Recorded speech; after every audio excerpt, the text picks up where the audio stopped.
This channel does not promote any violent, harmful, or illegal activities. All content provided by this channel is meant for an educational purpose only.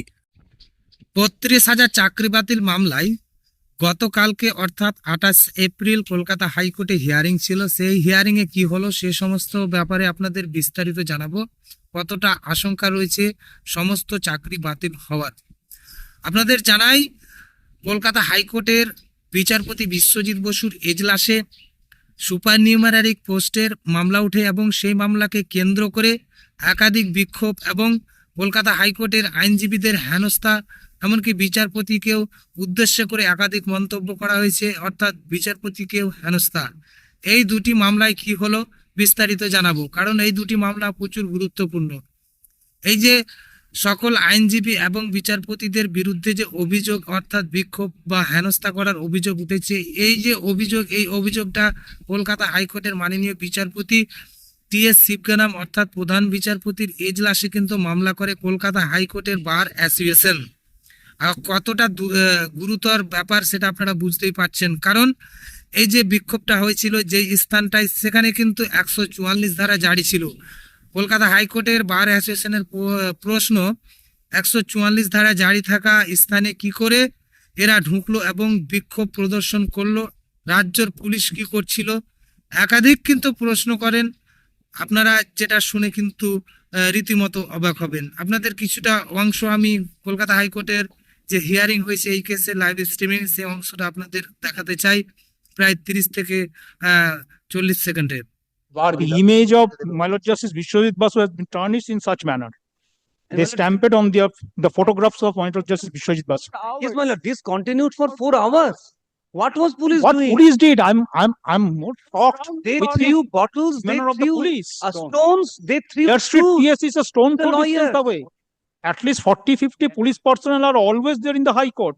What they did? তো আপনারা দেখলেন সেই ফুটেজটা। সেখানে কিন্তু কলকাতা বার অ্যাসোসিয়েশনের সদস্যগণ অর্থাৎ আইনজীবীগণ কিন্তু আর্গু রাখলেন।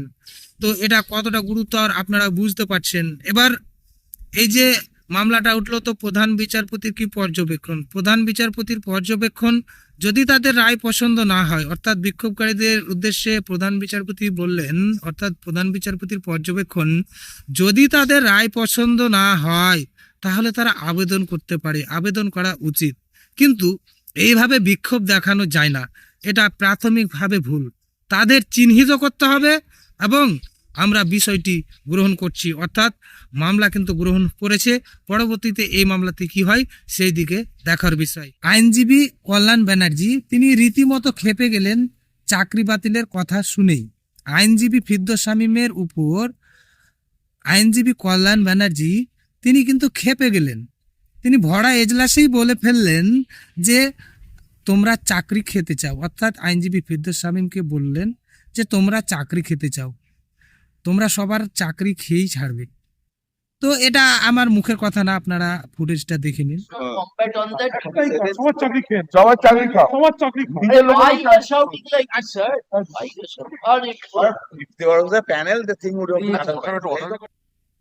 তো ফুটেজটা আপনারা দেখলেন, সেখানে কিন্তু বললেন আইনজীবী। তো এই মামলায় কিন্তু এখনো কোনো নির্দেশ হয়নি যে চাকরি বাতিল হয়েছে বা হবে, সেরকম কোনো কিছু হয়নি।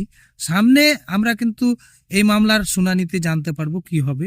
তো সামনে এই মামলার শুনানি রয়েছে মে মাসের 7 তারিখ, তখন আমরা বিস্তারিত জানতে পারবো। আসলে হিয়ারিং হবে তখন কি হবে সেই দিকে কিন্তু আমাদের নজর থাকবে, এখন কিছু বলা যাচ্ছে না। তো আপনাদের কি মনে হয় চাকরি কি বাতিল হবে? কারণ এখানে কিন্তু অনেকটাই আশঙ্কা প্রকাশ করা হচ্ছে। আইনজীবীদের আর্গুতে কিন্তু এমনটা মনে হচ্ছে, যেটা ভুলও হতে পারে, ঠিকও হতে পারে। এখানে কোনো কিছু বলার এখতিয়ার নেই, কারণ এটা সম্পূর্ণ বিচারাধীন ব্যাপার।